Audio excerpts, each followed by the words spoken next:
If you're a Conan Exiles player, you may have heard by now we are leaving the age of sorcery and entering the age of war. I myself did not cover the live stream from Funcom. I watched a brief recap from Annabriella. I know a couple of other creators did them, but I do digress. I thought I'd go on to the beta test live realm and do some actual testing and see the things that are actually going to affect our further gameplay, especially from a PvP perspective. Because some of the things are going to be wild. Already we have a new menu, which is pretty cool. I feel like it's a missed opportunity for a new background song, but whatever. The new background is cool. It shows that there's going to be a lot of warring going on.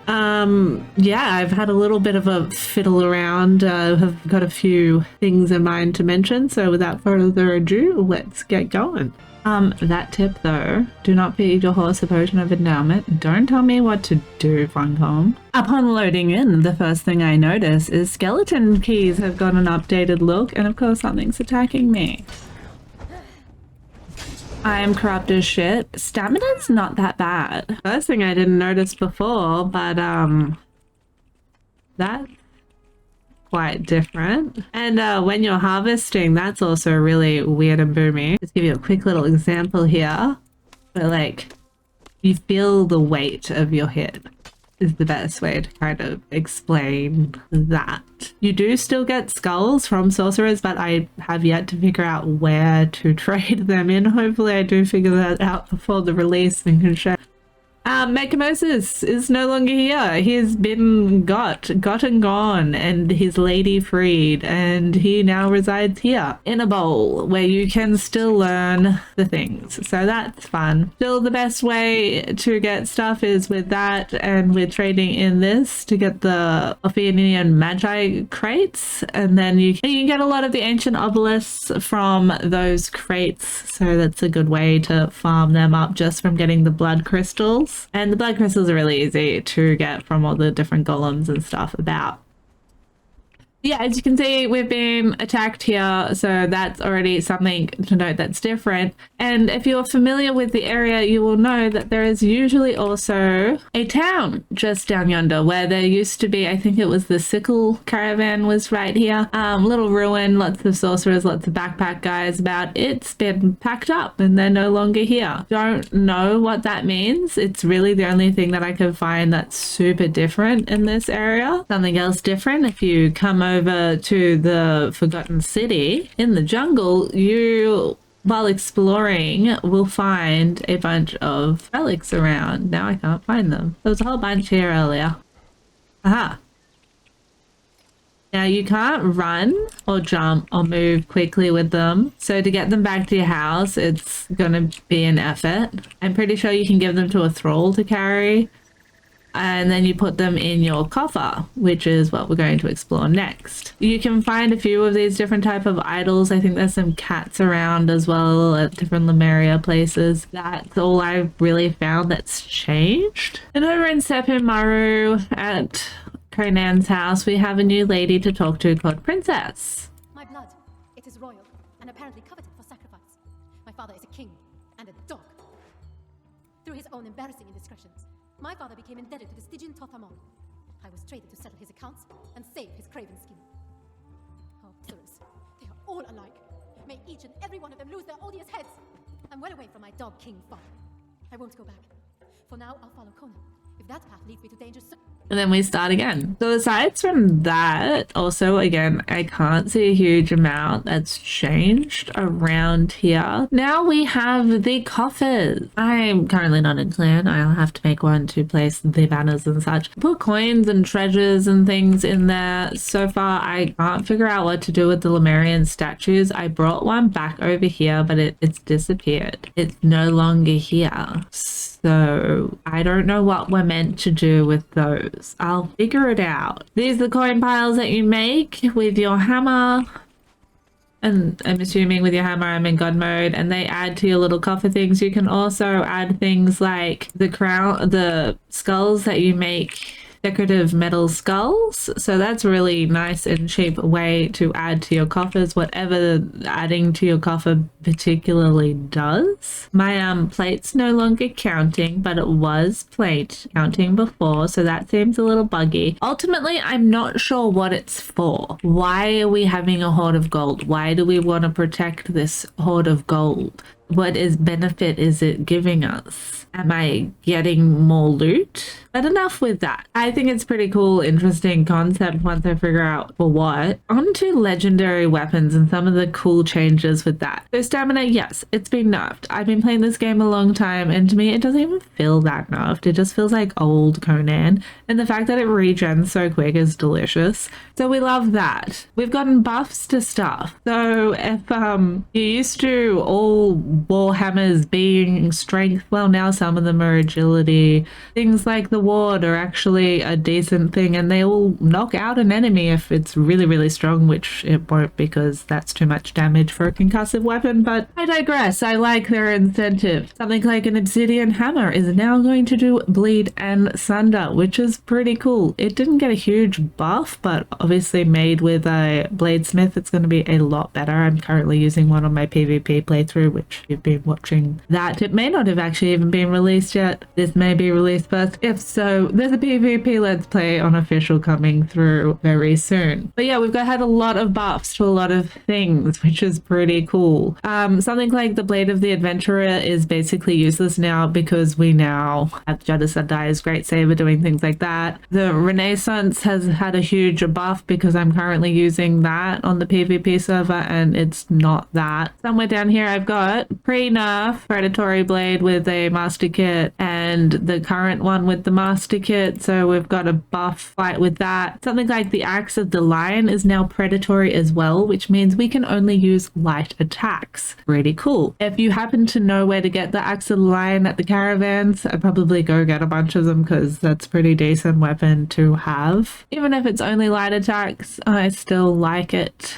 And then you get the axe style and etc. There's a few different things like the Executioner's Blade that are now going to do executioning, like Archer's Bane. That's not Archer's Bane, that is now an execution thing. Battle Axe of the Berserker does sunder. Something else I thought was quite interesting. This is a Star Metal Mace just spawned in. This is a fancy hardened steel mace that I got dropped from a 2-skull elite in New Asgard. They're a random spawn and they can drop some cool things. So that had me thinking, what's a regular hardened steel mace? So I really appreciate the weapon balancing, but they fail to fully think through things sometimes. So that's interesting to note. Don't bother making star metal things, but obsidian things are now bloody awesome. World Breaker's pretty chunky. I probably would just use the Renaissance again. Like, yeah, I'm a bit overwhelmed with some of the coolness that is now legendary weapons, because I was one of the people who was awfully pissed off about the fact that they were so shit now. Daggers of Dagon have had another nerf, unfortunately, so that's a thing also.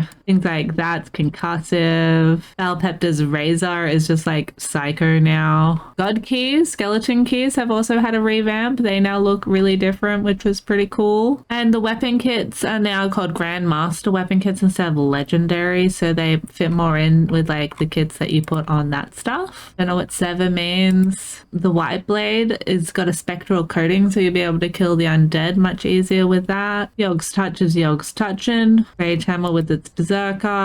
Hanuman's Garter. Unfortunately, it's an incredibly heavy weapon, but for that, that's like, let's see how much stamina we're going to use.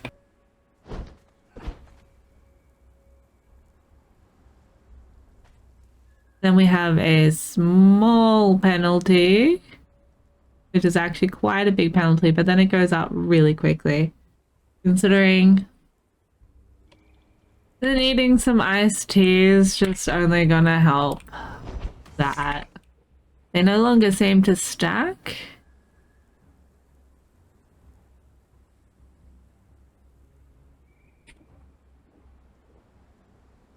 I'll get to full stamina and then I'll test out.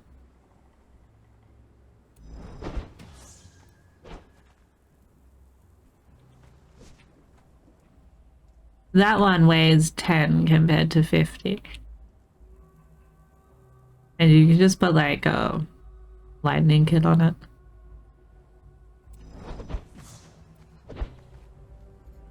So yeah, stamina is definitely different, but I'm quite used to stamina being chunky anyway.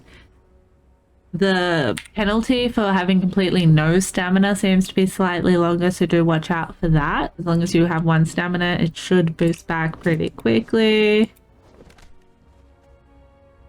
And obviously you want to focus on the lighter weapons as possible.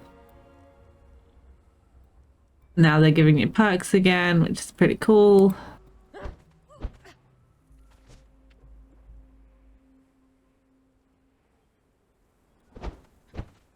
Yeah, that's the difference between 10 weight and a 5.25 weight. You definitely want to hold things like Jedediah's Great Saber, Russians, Hunman's Garters if you've got a grip build, I guess. I'll be using these because, yeah, I'm going to test out if healing arrows work again because that'd be cool if they did. They've made other things not useless anymore, so who knows? Maybe. Well, wall paints are still useless. So that sucks.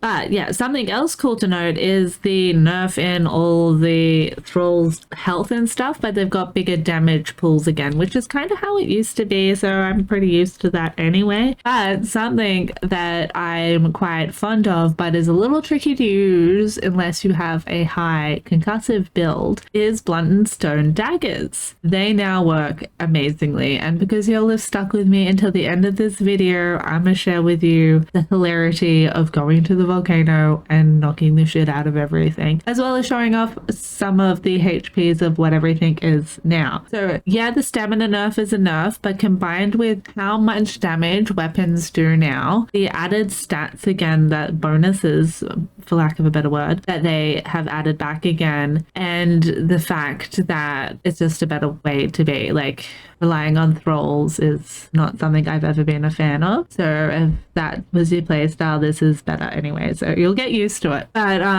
they will hurt you more, so you are more likely to get really messed up at Mountains of the Dead, so I'll show that as well. So somewhere like a Tefari camp, they're gonna have like 125. At places like Sinner's Refuge and the other little people along here, the Exiles, they're gonna have like 45 health. They're gonna be really easy to take out. Dogs of the Desert will be like 350 probably from memory of what they used to be like. Wait, anyone even gonna spawn in? There we go. Yeah, about 375. These guys will be about 420, 450. And with the blunted daggers, it also means it'll be really easy, 420, to take out a place like Seppu Maru again, because they used to all kind of gank you a little bit crazily. We'll have to repair them because another thing is things have a lot more durability, as I can show with my Predatory Blade and that one. So that's pretty cool as well.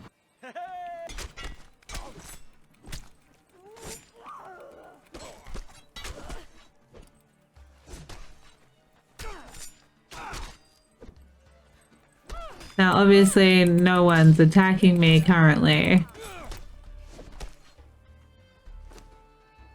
But that's my kind of build. Don't have any agility or authority. Not wearing a thraller's slave hood.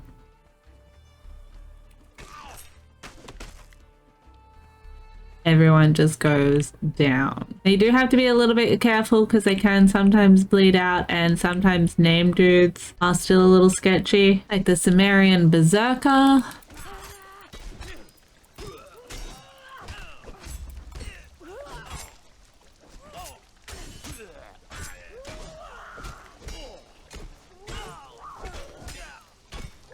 But considering how much you can stun lock him, and that bleed's not lasting for very long, I would risk that. I still wouldn't probably put them on a thrall. Whether he will now die or not from bleed, I don't think he's going to. Yeah, if you weren't using blunted daggers before, that's definitely now a time, not just for early game, for all game. Also, the Maelstrom and Crom's Hammer are literally the same weapon now. That's cool. Also, reactive blade, so it's like the Black Blonde shield. Exactly a bonus agility, but let's test how quick these will knock out a dude compared to my dagger. To the volcano. There's always so many devotees around here. So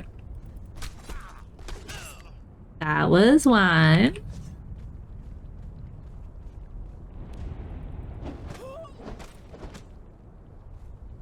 That was a love tap.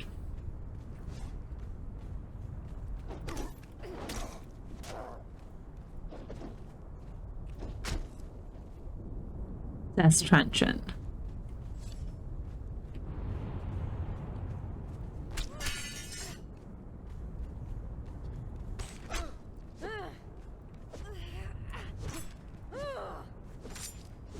Oh, and they're all ganked up around you. If you haven't already unlocked the Slaver's Hood in your journey steps, you should totally do that, because that's going to make us even more crazy.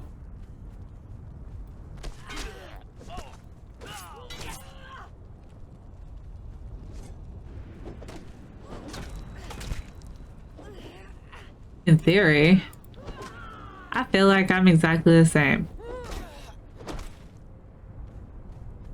Yeah, no, that was pretty crazy. Yeah, those are some of the changes that are coming in the game, which is cool. I'm looking forward to most of them. Still confused about the treasure, where I take it, why. The big statues, that is, that you can't walk fast with. I'd like to figure that out. Why we even have the coffers. I'm going to trigger a purge and see what all that's about. If I discover anything super new and exciting, I'll make another video at some point. Hope some of this information helps you prepare for the coming updates. Definitely invest in some of those god keys, and don't bother opening up boxes yet because of the way the system works. If you already have the weapon, they won't update to the new style. You want to have the weapon after the update. So hold all your legendary god keys and things like that for sure. That's probably my number one advice. Experiment with different fun ways to knock out stuff because everything's changed. Thralls are probably going to be useless again at helping you do stuff. We'll see about that. I'm pretty excited for the new update, and if you found this information informative, do smash that like and subscribe button. It means a bunch. And until next time, I hope you have an excellent day, evening, night, morning, whatever it may be, wherever you may be.